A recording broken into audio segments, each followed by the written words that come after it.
Dear sister, brothers and Dhamma friends, today also we are going to take time for this talk. May everyone settle down for this talk and give the consent with 3 times sadhu, sadhu, sadhu.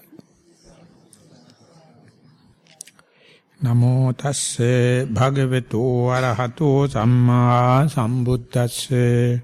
Namo tasse bhagavato arahato samma sambuddhasse. Namo tasse bhagavato arahato samma sambuddhasse. Dear venerable sister, brothers and Dhamma friends, for this the retreat number 122nd, we have taken this Bodhiraja Sutta, quotation from the Middle sayings, Majjhima Nikaya, and where the Buddha and the Bodhiraja, the prince, is having a dialogue. In the first place, at the opening session of the dialogue, or the first episode, that Prince Bodhiraja is telling that pleasure cannot be gained through pleasure. The pleasure can only gain through pain. So then that is a starting point, and there the Buddha explained how he also believed that, how he also followed the same principle as Buddha to be, and 6 years he had so much of self-mortification practices, and he can claim he has gone up to the brim of that self-mortification, and then to himself he disproved it through inflicting pain. You gain nothing. And but so much so he was believing as such, as a bodhisattva, and later he remembered his young experience as a very young prince, the letting that kind of a pleasure or gladness, a rapture to in, and as far as it is not developing defilements and it is earning in the justifiable ways, no harm. With that, he balanced the pain and the pleasure so that he can see through this situation, and from that point onward, there was a progress, and once that progress sets in, it gathers the momentum very fast, and that is how he realized the omniscient knowledge. And later he found it is very difficult to relate to the people or to communicate with the followers, because no one can find the equilibrium, no one can find the balance. Either they are too much with the Bodhiraja Kumara's philosophy, they think that we can't gain it through through pleasure, and therefore they go to the other extremes, inflicting pain, self-mortification, and kind of a torturing. The other type is expecting the maximum facilities, and they find with difficulties and friction and this disappointment and the irritation, we can't practice. So how to find the balance? And the Buddha, some or the other, with the first sermon ever, he convinced the group of 5 monks, and only 1 monk managed to understand in the first day, and the second monk, third monk, and likewise it happened him to give 5 sermons. But in our records, we have the first sermon and the 6th sermon. In between there's a gap. We don't have. That is a kind of a guided meditation, 1-to-1 meditation. So it is been recorded, but content is not there. This would have been very, very, very detailed kind of immediate discussions, but they have not come to us in our present canon. Whatever it may be, and whenever the Buddha explaining the situation to the Prince Bodhiraja, He says, Bhante, whenever a desired person met up with a person like you, how much time it would take for that particular person to understand. This is another important episode in this dialogue, and whereby the Buddha will never give a direct answer. Instead, we get the confirmation that Prince Bodhiraja is a very experienced person to tame elephants, wielding God and taming the elephant and riding. So he says, okay, now you ask me the question, so I put the question to you. You may answer this the way you feel fit.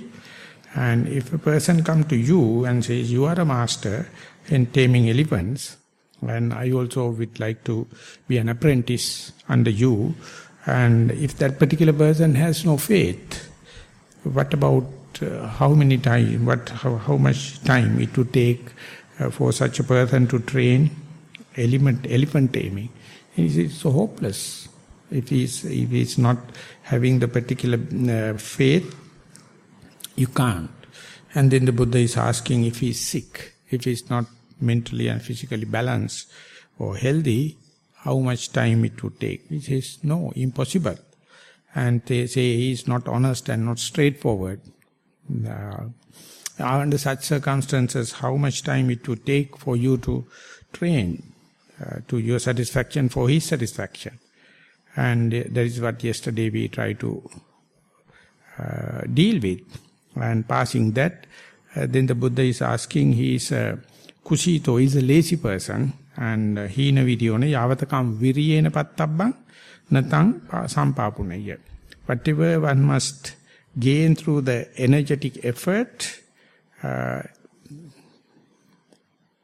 if he is lazy, if he is not having that energy in order to achieve that, such a person, how much time he would take to learn this taming of elephants.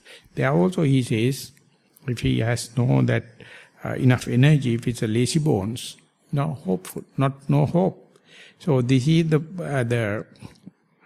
this will become the today's topic.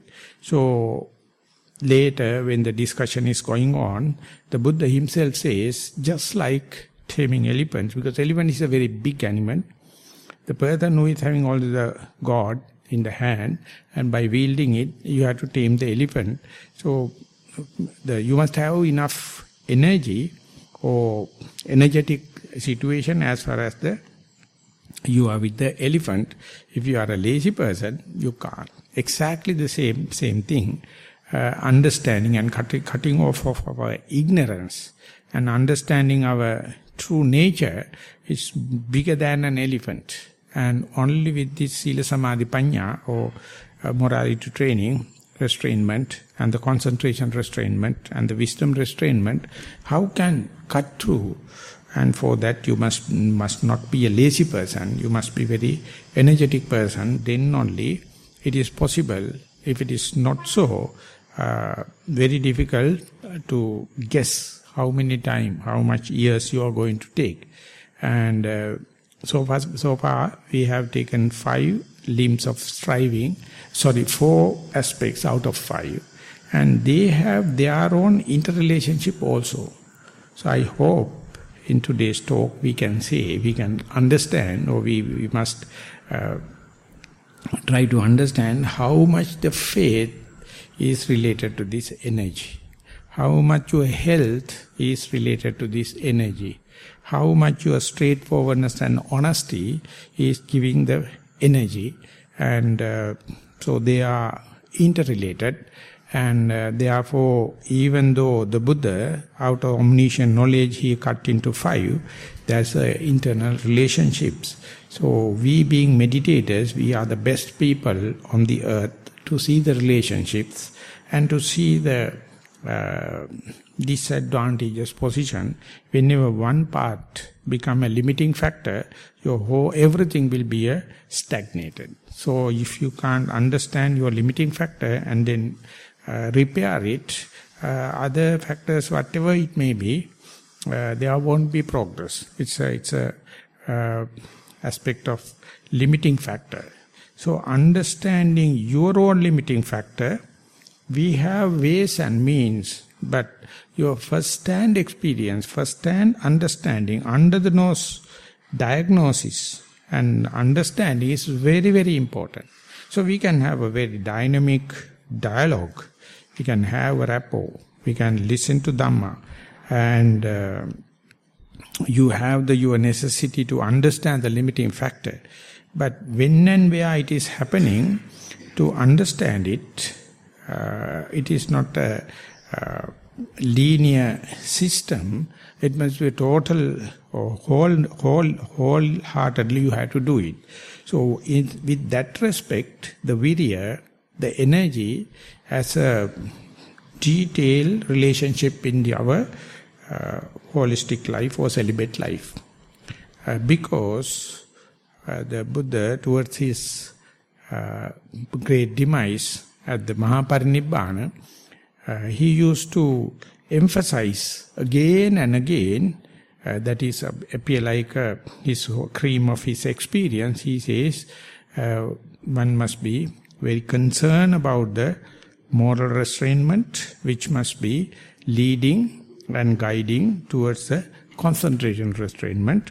And that very concentration, not by itself, it is not the end by itself, it must lead to the wisdom restrainment, and that wisdom restrainment is also not the end by itself. It must in return come back and re-justify and re-boost and galvanize your moral restrainment. And then it is gathering the momentum. When this happens, he says, there are 37 factors of enlightenment or supporting factors. Sometimes they appear like a tool bag, different tool kits. And there are altogether 37 factors, and they are interrelated to each other. And this the energy aspect appear 9 times in these 37 enlightenment factors. It is the most frequent factor among all the other 37. The next one is the mindfulness. And the relationship with the energy and the mindfulness, lenient way, is considered as the energy as the proximate cause or the immediate cause for the mindfulness. So if someone wish to be mindful, if someone wish to be here and now, it is not a job of a lazy man. It is always demanding so much of energy. So I am not telling that energy is the only aspect lacking in our endeavorance, but emphasizing how much you need the energy. And the beautiful thing here is that energy, just by your will, just by your volition, you can't develop. It must gather the momentum so that when you are supporting, giving the conducive factors, when you are facilitating with the basics, then you feel you being energized and develop the agility, develop the ways and means, and more it is gathering the momentum. The ways and means you use to facilitate also change the shape, also change the manner. So therefore, the early or the initial energy or launching energy has its own characters, but it is not enough to bring up to the persistent energy. So initial energy is the one just to come out of this sensuous life or the indulgence of your faculties. So to renunciate from that life, from this karma guna, you need an initial energy. You must have understanding that, of course, this indulgence and self-motive, the luxuries are going to give an immediate happiness, but it is not a lasting one. It is ultimately end up with so much of problems. And if you are believing a next life, definitely, if you are going to be just following the pressure principle, there won't be much of a hope for the next life and for the future. So initial energy means while you are in this sensuous world, while you are in this indulgence, you understand it is not the balanced way, so you have to at least temporarily or permanently renounce it. And once you renounced, it is not an easy thing, it's very difficult. Even then, after the renunciation, no one will get the enough benefits as they anticipated. They have to, after renounce, there is another kind of energy you have to exert. It is called paggahita virya or sustenance energy. This is the what basically we address as energy. Because we all people are, by our own initiative, came to know this indulgence of the sense faculties is not the sole way. So therefore, that launching energy we are already endowed with. But whenever you come to a meditation center or a residential retreat, or once you become renounced, celibate life, then while practicing in the concentration, restrainment and the wisdom, there you need so much of energy. It is higher and uplifting kind of energy to keep up with this concentration and the wisdom. That is what basically in the Tipitaka or in the canon explain. So therefore, today's talk, as well as generally when we are referring to the energy, it is referring to the paggahita virya or sustenance energy. That is, it's a kind of an incessant, kind of a repetitive application. So, if I am to refer to Venerable Maha, he simply reduced this energy to noting, labeling. Whatever the object arises, if you wish to keep your stream of consciousness free from defilements and secured, and this with the confidence, keep it with the known object, which is neutral, which is verifiable. And the only technique is, of course, after sitting, noting. So, in the Mahasi system, the sustaining of energy is simply noting.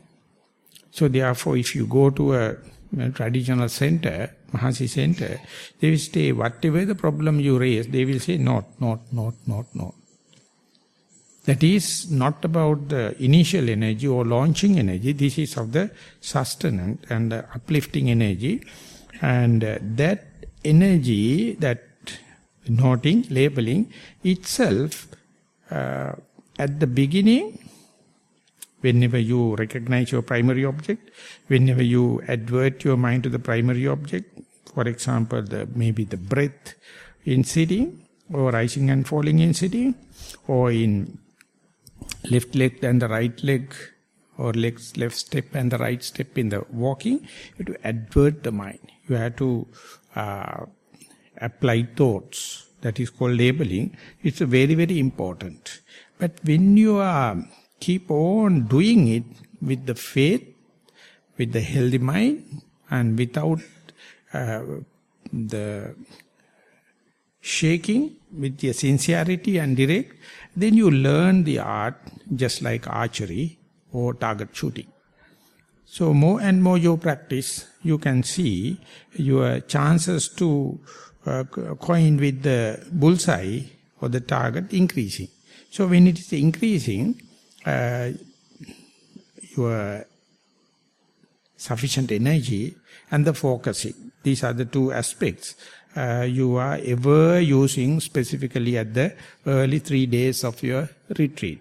If you are sure this is the energy you need and this is the concentration or focusing, more and more you apply, success rate increases. When this is increasing, the amount of energy demanding will be reduced. I am repeating, when and where you learn the skill of proper energy and the precise aiming, more you become skillful, the amount of energy you need is reducing. So this aspect very difficult to put into technical writing. So therefore, in the sustenance kind of energy, at the beginning, yes, you have to have a lot of exertion, lot of demand, and when and where the skillfulness arises and your ways and means become aligned, that energy need reducing. If I am to give an example, if you are igniting your engine of the car, it needs a lot of gas or a lot of fuel. And once it is, and then you are giving the maximum amount so that the ignition and then engine will just start. And whenever you are to engage to the first gear, you have to give the maximum gas and make this heap of junk or junk of iron move. That is called pickup. It needs a huge amount of energy because the stable car is now about to move. And there the release of the clutch and giving the gas, everything must be so smooth. If you are a skillful driver, the passengers won't feel a jerk or engine will not knock. So this is the point. Many yogis are getting disqualified and they knock and they do not know how to give the momentum, the pickup. And there are huge amount of energy, huge amount of fuel you need. Imagine now the vehicle is slowly moving in a flat ground, and once the momentum gathers, the amount of energy or amount of fuel, for example, the amount of gas you need is not much, because now it is a moving vehicle. When it is happening, easily you can understand, once it come up to a 5 miles per hour or 5 kilometers per hour like, then you can easily put into the second gear. And in the second gear, definitely the amount of fuel for a known distance is lesser than the first gear, because it is in the momentum. And once it is come to a certain velocity or acceleration, when you put into the third gear, and it is still less. And at the top gear, due to the momentum you gathered, you can use least amount of fuel for a 1 mile or 1 kilometer. This is how the change of the gear. So each time when you are changing the gear, for example, if it is not automatic gear, the change must be very smooth and without knocking the engine or giving a jerk to the passengers. Likewise, how to balance this energy or how to balance this noting or labeling, and when to boost it up or when to go for the higher gear, it is a huge trial and error. Very difficult to put into words. So that is why when we are going to the fourth day, fifth day in a residential retreat, it is in a mix. Some people unwantedly excite energy. Even after you gather the momentum, still going to give the full gas, and then you are wasting time, wasting energy, wasting fuel. And some people withdraw very quickly, and then the engine get knocked and the vehicle will be stopped. So that area, the amount of energy that you have to release, or the way you must note it, or how much you must note, when to note, where to note, it's very difficult to give a technical writing. But by presenting your question and your experience, some can do some little refinement. And I would like to present somewhat it in a lenient way, hoping it will helpful for at least in the theoretical understanding. At the beginning, for example, in a sitting meditation, you must understand not to jump into detail at the beginning. You just sit and make yourself very comfortable. That means you make body very balanced, symmetrical, and just be aware, or just note that I am sitting. Or if you can be aware, the mind is not with someone else, or mind is not in other place, or yesterday or tomorrow, you know here, now I am sitting. That is the launching. You are like a boat, a dinky boat is launching like. So this is the most important and direct starting point. I think many get failed to understand this. They are complaining, I can't see the in-breath and out-breath, I can't see the rising and falling, I can't see in the beginning, the middle and the end, and all the kind of things. So therefore, first thing first. And if you know, now you can aware that my mind is for, the mindfulness is focused into the body, most important thing is the verification. How do you know that mind is within the body? Before going to the detail, whether it is a rising and falling or in-breath and out-breath, for example, in walking, before going to the left leg and the right leg, keep it aside. How to verify that I am sitting? There are two kinds of energies, energy patterns, I would say, in sitting meditation. The one thing is, you know you are not dead. And you know you are not sleeping. You know you are not unconscious. There's a kind of a continuum of the life continuum, and you see just be. So, and within, whenever you come to this just being, and if you are contented, and you understand now you are well off at the beginning, then observing it, you can see within that assurance, metabolic functions are happening in a rhythmic way.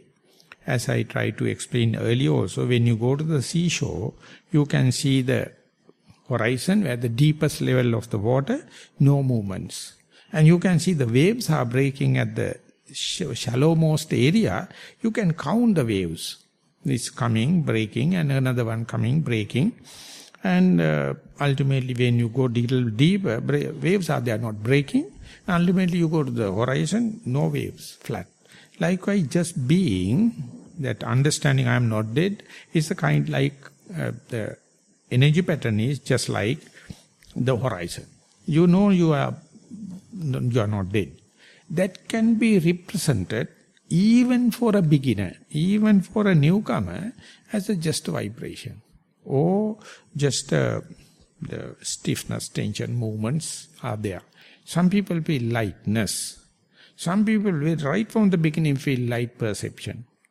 And very rare people, they say they listen to the sound of silence. There's a flat sound throughout. As far as you are concerned, mindful in your body, if you with the closed eyes, you try to hear kind of a ringing sound. So likewise, the just being can be represented in many ways. Of course, it is not so clear if you sit with the tension and the frustration and the result-oriented ideas and kind of thing. You never calm enough to understand it. Therefore, under such circumstances, you must have the wave type of energy, that is the in-breath, out-breath, in-breath, out-breath, or rising and falling. So the Maha, he take the hint from the Buddha. He says, after sitting, be aware of the in-breath and out-breath. Venerable Maha put the rising and falling. It is a wave-like energy pattern. And they are just like a children, when they go there, they are not entertaining the horizon, they entertain only the waves. Like the beginning mind or beginner's mind can see the in-breath and out-breath. So to keep the mind with in-breath and out-breath face to face, now you start noting when the in-breath happen, it's as in-breath, when out-breath happen, out-breath. Now to make sure not only you are here and now my mind is with the in-breath, or otherwise to say not in out-breath, now your sharpness has to be increased. Your delimiting power and the discriminative power is not understanding that I am my posture. Within the posture, this in-breath, as and when it happens, if the mind is adverted, if the mind is pointed there, it never comes without the experience. Never come without the tasting it. never come without touching. So, adverting is your volitional activity, your responsibility, or your to facilitate it. And when the mind goes there, you must try to catch the sap of it, the experience of it, the feeling of it, as to say what is the feeling of the in-breath versus out-breath. Or later you may see, whenever the mind is in the in-breath, it is not a sound, it is not a pain, it is not a thought, but in-breath. In order to make it out, delimit it, or to discreetly understand, the in-breath has their own personal characteristic, intrinsic characteristic, never sharing with out-breath. So this intrinsic characteristic, individual characteristics, under-the-nose characteristics is just physics. So whenever you advert the mind, if you can understand either a shape or the manner of the in-breath, then with that rest, with these criterion, you can see how much the out-breath is changing from the in-breath. So, more than Mahasi Sayadaw, Pandita Sayadaw, he took this point and he made the technical writing he told, for according to his capacity. So when and where you are sure the mind is with either in-breath or out-breath or rising and falling, try to catch that intrinsic character, that's the shape or the manner of the in-breath. And when I am writing on the Anapanasati, Venerable Jnana Rama, the Nissarana, the abbot, he told, please tell them, when you are in-breath, it is a very clear indication to check that you are not with out-breath. That discrimination or this comparative, relative understanding, I am with the breath, in-breath, not with out-breath, is giving a kind of a hint where to look into, where to experience, what to express. And likewise, if you can be with the in-breath as and when it happens, and be with the out-breath as and when it happens, with noting or without noting, if you can get the information, get the experience, get the feeling there, you can understand so much of immediate and intrinsic personal characters in breath versus out breath. It needs so much of energy. It needs so much of energy. So if you do not have the energy to follow, just like a footballer, be on the ball, otherwise you can't play. You have to understand where the ball is moving, and even not within your area, you have to keep the track. Likewise, if you can understand as the in-breath happens, note it and know it.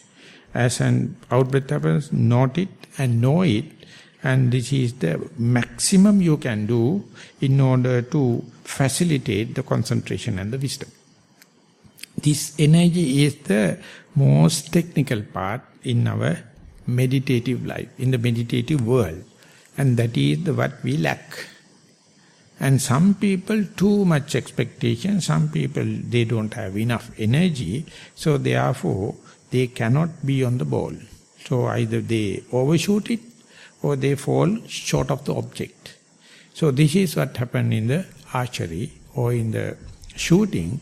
So when and where the precise aiming and the diligent effort is there, you hit the target, you touch the target.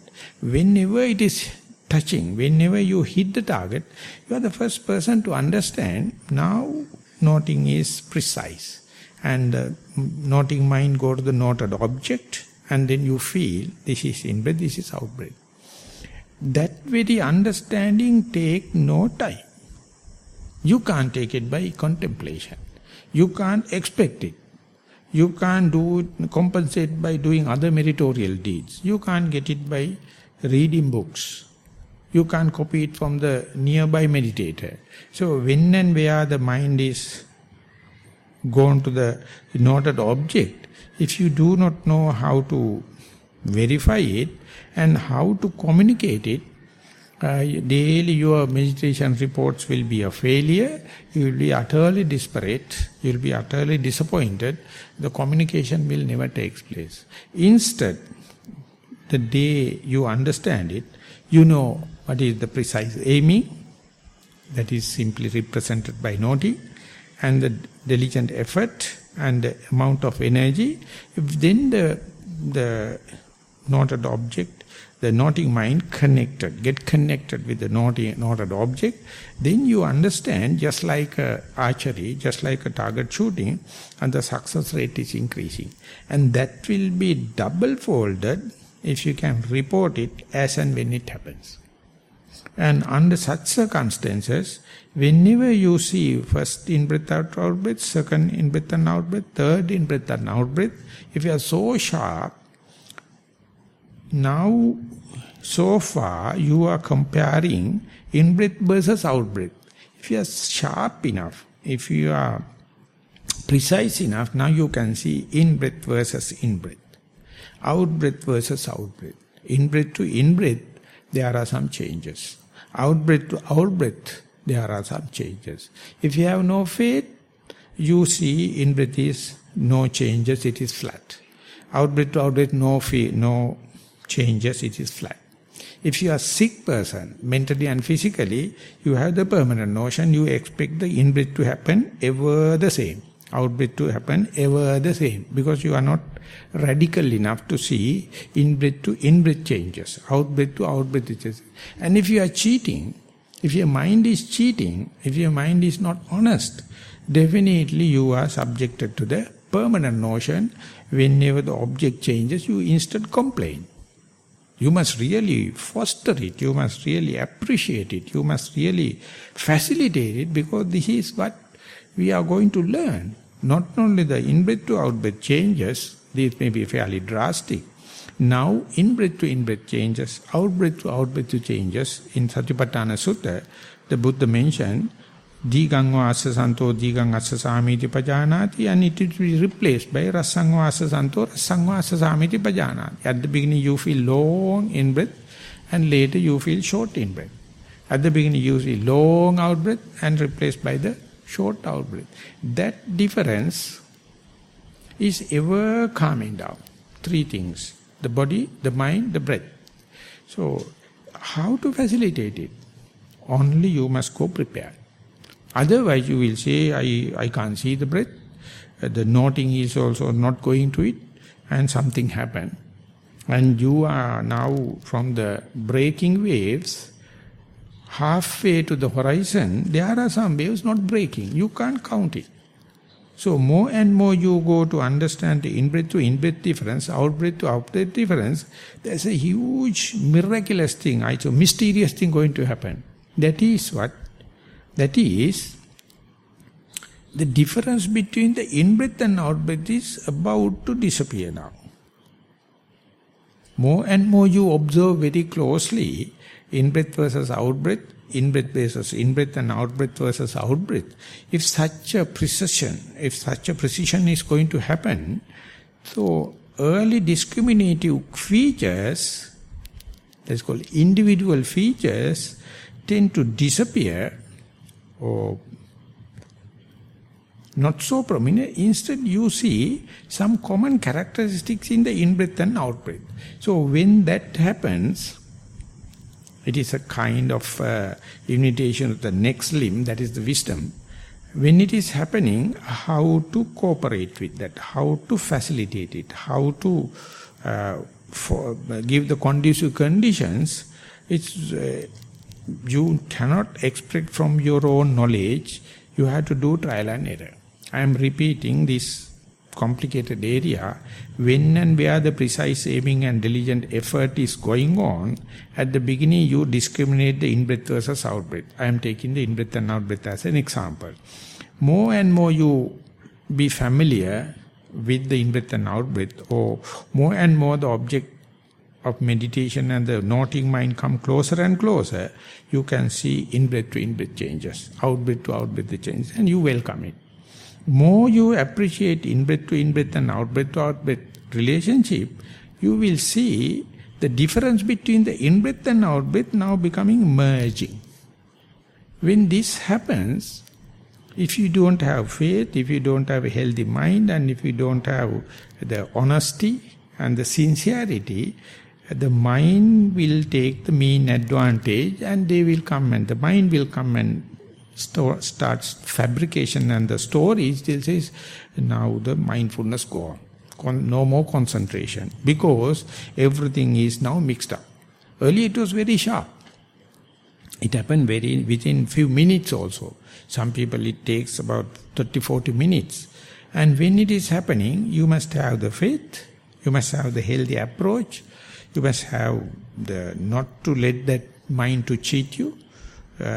You must be sincere and straightforward, and energetically you observe the individual characteristic disappears, instead the common characters are going to happen. Then you see in-breath also stiffness, tension movements, out-breath also stiffness, tension movements, vibrations. And to keep it, or keep the momentum, keep the consistency of the meditation, now energy is slowly you have to reduce. You must not chase behind now. Let the meditation let the mindfulness to take upper hand, and then slowly you can understand things are happening. You see everything is nothing but the vibration is almost like the horizon. It's from the beginning it was vibration. Now in-breath, out-breath also appear like a stiffness, tension, movements, vibration, lightness. So when that happens, you must let the engine to run by autopiloting. Slowly withdraw the mind for the energy, and then only the concentration sets in. But if you are exerting unwanted energy, concentration cannot set in. And if you are lack of energy, easily fall into sleep and complain, I lost my mindfulness, I lost my concentration. So monitoring it and to maneuvering it, take it under the control or mastering of it is a very aesthetic thing. When the meditation is gathering the momentum, when the mindfulness is gathering the momentum, just to balance the amount of energy, you cannot be a regimenting kind of a person. You cannot be a lazy bones. You have to balance it. It says, Tadupaga virya vahanata, whenever the mindfulness is going with the object, becoming closer and closer and immediate, the amount of energy necessary is reducing. So you must slowly let the engine to get tuned, and autopiloting happens, and the proper amount of energy you have to control. You have to master it. If you are mastering properly, then you find, with respect to the energy, the concentration is sets in. And you can observe it. Now the meditation is going to take place by its own way. It is going to continue by its own way. You slowly withdraw. That withdrawal is difficult if you are an egotistic person. That withdrawal is difficult if you are a conceited person. Withdrawal is difficult if you are expecting results. You have to understand this is now maturing. So slowly withdrawal is only possible if you go prepared. Otherwise, you will unwantedly fork fingers into that, and then the natural maturity or natural development will be disturbed. So no one on the earth can achieve this without trial and error. So therefore it is a beautiful thing. It is nothing to accuse someone, it is nothing to punish someone, but you have to sympathize yourself at one side. You must not be result oriented on the other side. So there's a kind of a new interpretation for the honesty as well as the sincerity. So very difficult someone to come and guide you. You have to do this trial and error. So it is the energy and the concentration has to be balanced. The faith and the wisdom has to be balanced. And the mindfulness being in the center is controlling everything. And then every energy, faith, energy, concentration, mindfulness, concentration and wisdom, they all geared to the one single task. And there you see it is melodious. The whole orchestra is really going into the melody. And some people says, for in a big orchestra, if one artist has not come, instrument is there, when the orchestra is come into the melody, that instrument naturally come into this proper tuning by the vibrations. Like you feel it complete by all the pros and cons, kind of a melodious thing happen, and you feel in the body. You feel it is elated, frills and thrills are coming. It's happening, and how to facilitate it, how to master it, I'm repeating, no one can do without mistakes. All the mistakes are never mistakes in this meditation. So when happening, you must understand slowly you are withdrawing the energy, mindfulness take the upper hand, concentration sets in, so you must let it happen. Less and less egotistic, less and less conceited, less and less result orientation. That is the way the honesty and the sincerity happens. So when such a thing happens, whether you are gaining the concentration of the pure concentration or vipassana concentration, it's an open issue. Don't try to draw a conclusion, I am doing samatha bhavana or vipassana bhavana. So these things are happening. So you have to understand, as far as the mindfulness is taking care, it will balance it. Nothing to worry. You are judgmental, you are assuming exertion is unwanted. Only what you have to do is let the energy be reduced and the concentration to come in, but the mind, don't lose the mindfulness. Keep the balance. So keeping that balance, never give a permanent experience for you. Tomorrow also you have to do the same. Again you have to do the same, because everything is scattered off. Next day you have to start with the scraps. Again you do it. So therefore, even breaking down of the mindfulness, concentration, energy happen, they won't do any permanent mistakes, permanent damages. Next day also you do it. So repetitive application of that, you learn when to apply noting mind and when to withdraw. And this maturity of the meditation and the withdrawal, the Buddha never take the responsibility. But he tried to share as much as possible information. So for my understanding, the yogis get failed because they try to judge it. They try to assume it. So you must be non-judgmental, unassuming. You must do trial and error. That's called noble quest. That is called Arya Pariyesana. So there are no mistakes. So to get failed and again to start and again to fail and again to start, so much of energy you need. That's why you must have the healthy body. You must have the sincerity and honesty. And you must have the faith. Otherwise everything collapses. So therefore energy in this Aradha Virya, Paggahita Virya, you will never get in any subject or any skillfulness on the earth except in meditation. So at that time your whole neurobooks, whole brain has to work. It is a holistic work. So when it's happening, the blocked evolutionary waves going to start. Otherwise your mind is stuck. Otherwise you are specialized on one and totality never work.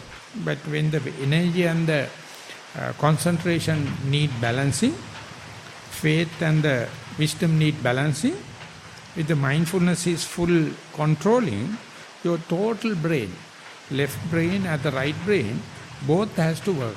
So you feel it is kind of an engaged thing. So you can't give that experience to someone. You can't rob it from someone. You can gain by book reading.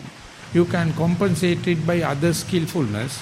But one thing I can tell you, whenever you know how to balance it, your reading power and the gaining power of the theoretical understanding enormously increasing. Whatever the skill in your professional job definitely will be refurbished and fostered. So therefore, when it is happening, you may have to just do it like a beginner, as a reshuffling of your likings and disliking, reshuffling of your personality traits, and the reconsideration of your karmic forces. So everything is reshuffled. So, but if you going to monitor it or manipulate it, or if you try to be judgmental or assuming, I think that is the main culprit. That is because your result-oriented outlook, we are being geared on the supply and demand theory. But here, of course, it is you need kind of a supply and you need kind of a demand, but this is more aesthetic in happening. So when and where it happens, the Buddha try to relate it with your seeing, hearing, smelling, touching and everything. Of course, now we are doing with the sitting meditation and with the bodily tactile sensation. But whenever under such circumstances, for example, you go to the walking meditation and you're supposed to be in leg, this is the walking posture, left leg, right leg, and you try to see the experience of the left leg touching and the right leg touching. And later you become effortlessly, you become a walking person and you see what is happening. Suppose that your eye is jumping to see a colorful, very attractive thing. Whenever the seeing happens, the Buddha says, whether you are attracted to the seeing or not depend on your likings and dislikings. If the scenery you have seen is very much of an attractive thing, you will carried away from the primary object. And if it is utterly repulsive, still you will be carried away. And if it is no pleasure, no pain, you will come back to the primary object. So this depends on the likings and disliking, manapam, amanapam, manapam. And if you are wise enough to see or to contemplate, your mind is now monotonous with the left leg and the right leg. So anything coming appear very colorful. Anything happen very attractive because of your monotonous nature. So when it is not really the outside object which is attracting you, but internally you do not entertain this left and the right because it is boring, it is monotonous. The day you understand, you can see you have no controlling power. It is dependent upon your preconceived ideas of the likings and disliking. You will be carried away. You have no agenda. You can't do what you like it. That very understanding is not a mistake. It's a great achievement. And no one is ready. Everyone wanted to be with the left leg and the right leg. Whenever mind goes off, they complain because they are not happy to understand the boredom, monotony in the primary object and the attractive nature of the outside object.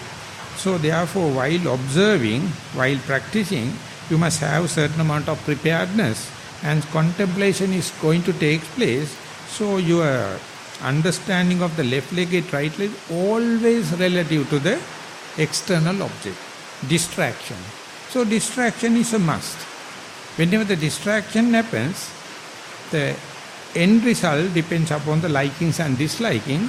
That is a very clear indication, who am I? Otherwise, there is no way to understand what kind of a person, what are the personality traits, what are the likings and dislikings. So let it happen, but don't be judgmental and see how cheating your mind is. Can you claim it? Even if you wish to be in the middle, it is not. It is jumping. So that is a kind of a trial and error. So to exert under such circumstances, you must really understand the dynamic nature, the dialectic nature of the energy, the type of energy you need, and therefore it is a kind of a revolutionary or evolutionary neuroplasticity. Nervous system is becoming rejuvenated. More you practice like that, your shaky nature, your judgmental nature to the vicissitudes of the world has to be really reconsidered. So therefore, whatever the discouraging thing in the normal day or day-to-day life, you never simply take it as discouraging, you just reconsider it. The Buddha has mentioned 8 aspects. Usually people take it as a discouragement, it's a too heavy, too hungry and too heavy stomach, too cold or too heat, before the trip and after the trip, before the sickness and after the sickness. Lazy people consider them as excuses. But the yogi takes it as a new avenues and see how it happens. So your outlook to these 8 vicissitudes are changing, so your personality is reshuffling. And if you are a radical kind of a person to reflect upon that, you see now only you are living. Otherwise your living is completely partial. You are now totality is happening. So therefore let the energy to flow, but you must understand when to withdraw and when to give the energy and take the results whatever it may be, and you have to do regular practice and in the systematic way, basically without value judgment, without a judgmental mind, unassuming way. Then the time has a special meaning. That's called Kshana Sampatti, the opportunity. Whatever the may positive or negative, the opportunity you gain is kind of a immeasurable value if you know the energy aspect. And therefore, when it is happening, I use the terminology, you become rejuvenated. You are ready to learn any language at any time. You are ready to learn any skill at any time, because you know each and every moment you are reborn. I call born again Buddhists, not born again Catholics. Born again Buddhists, this is the way it is happening. So imagine, I don't have that kind of a project, but if you can pass that energy to the younger generation with your exemplified life, what a kind of a dowry, what a kind of a gain you are giving. So therefore, first and foremost, you have to develop it. First and foremost, you have to energize it. And once energized, you see it is a contagious kind of a disease. If one person get this energy, it is other people feel it. It is called good vibrations. So that is why we are happy to live with the meditators, because they never give up. They never get defeated. Repetitive application, and no one going to lose halfway if you know it is how to apply repetitively. So therefore, living among such aroused energy, people with aroused energy itself is very healthy. Itself is very rejuvenating. So therefore, even though you practice yourself and you are going to get the Nibbana to yourself personal, the kind of energy you are developing, the healing vibration is always contagious. So therefore, don't consider it as a private business. It is as a group. So even living among that people itself is a blessing. So I think today we can't go further due to the rain. So tomorrow also I would like to take little time before leaving, and we will be taking the wisdom aspect as the 5th limb in this 5 limbs of striving, and be energetic, and don't take the examples of the lazy bones. Instead take a upper hand and show as a role model not to give up. In that sense, don't let me blame females are lazy and the males are energetic. I think that by understanding this quality, male femaleness disappears. All become human. So in order to become human, you must be on the ball. So with that remark, I would like to sum up today's talk. Thank you very much for listening.